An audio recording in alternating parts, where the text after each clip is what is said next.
السلام عليكم ورحمة الله وبركاته. ازيكم يا حبايب قلب؟ عاملين ايه؟ يا رب دايما تكونوا بخير. النهارده باذن الله هنعمل مع بعض شاور جل في البيت بمكونات بسيطة جدا واقتصادية جدا موجودة في كل بيت. من صابونة واحدة هنعمل 5 لتر شاور جل. شايفين من نقطة واحدة من الشاور جل اللي احنا عاملينه مركز؟ شايفينه ما شاء الله مطلع كمية رغوة جميلة ازاي. ما تنسوش الاشتراك في القناة وتفعلوا زر الجرس عشان يصل حلقكم كل جديد. تابعوا معايا الفيديو. اول حاجة هنقول بسم الله. المكونات معايا صابونة اي نوع انتوا تحبوها وتحبوا ريحتها. هبتدي ان انا ابشرها بالشكل ده، ابشرها كلها بالشكل ده كده. خلاص بشرناها، ننزل عليها بكوبايتين كبار من المية وارفعها على البوتاجاز واخليها تغلي معانا لغايه ما الصابون يبتدي ان هو يسيح معانا بالشكل ده. اول ما الصابون ان هو يبتدي ان هو يدوب معانا ابتدي اطفي النار عليها. ما ننساش نصلي على سيدنا محمد ونقول اللهم صل وسلم وبارك على نبينا محمد وعلى اله واصحابه اجمعين. نبتدي ان احنا ندوب الصابون بالشكل ده زي ما حضراتكم شايفين. نبتدي نقلبها كويس، واول ما اتاكد ان مفيش ولا قطعه من الصابون وان الصابون كله سايح معايا بالشكل ده، ابتدي اجهز معايا ربع كوبايه ميه ومعلقه كبيره من النشا وادوبها كويس بالشكل ده.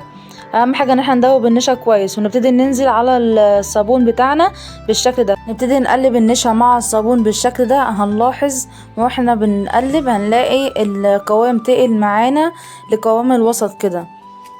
بعد كده نستمر في التقليب بالشكل ده، نقلبه كويس. بعد كده ننزل عليهم بكوباية شاور جل اي نوع حضرتكم بتحبوها. نستخدم اي نوع حضرتكم بتحبوا ريحته.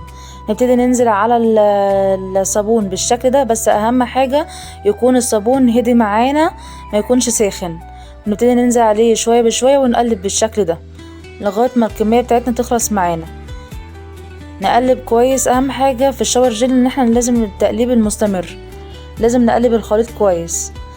بعد كده نبتدي ان احنا نسيبه من ليلة كاملة، يعني احنا نعمله من بالليل، نصحى الصبح هنلاقيه ان هو صلب معانا.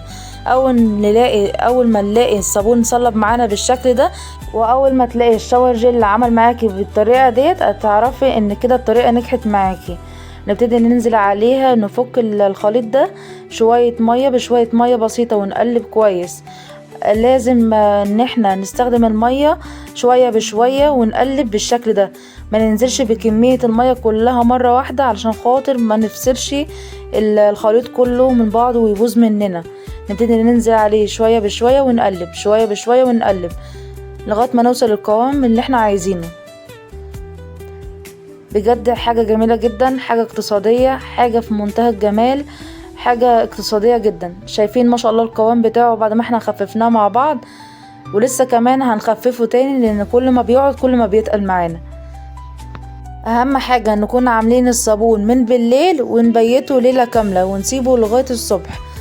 وبعد كده نبتدي ان احنا نشتغل بيه بالشكل ده ونفكه بالمية بالشكل ده كده. خلاص وصل معانا للقوام اللي احنا عايزينه. اكون محضرة معايا الازايز اللي انا ابتدي ان انا اصب فيها الخليط بتاعنا بالشكل ده. ما شاء الله الكمية دي عملت معايا 2 لتر وازازة مية صغيرة، يعني قولوا حوالي 3 لتر، يعني 3 لتر الا ربع، يعني الا حاجات بسيطة يعني. بجد اقل شوية منهم بيعملوا كمية رغوة جميلة جدا، غير ريحتها كمان الجميلة جدا. شايفين ما شاء الله الرغوة الجميلة ازاي؟ ده كده من شوية بسيطة جدا منها. يا رب الفيديو يكون عجبكم. لايك وشير، واشوفكم في فيديو جديد في حفظ الله.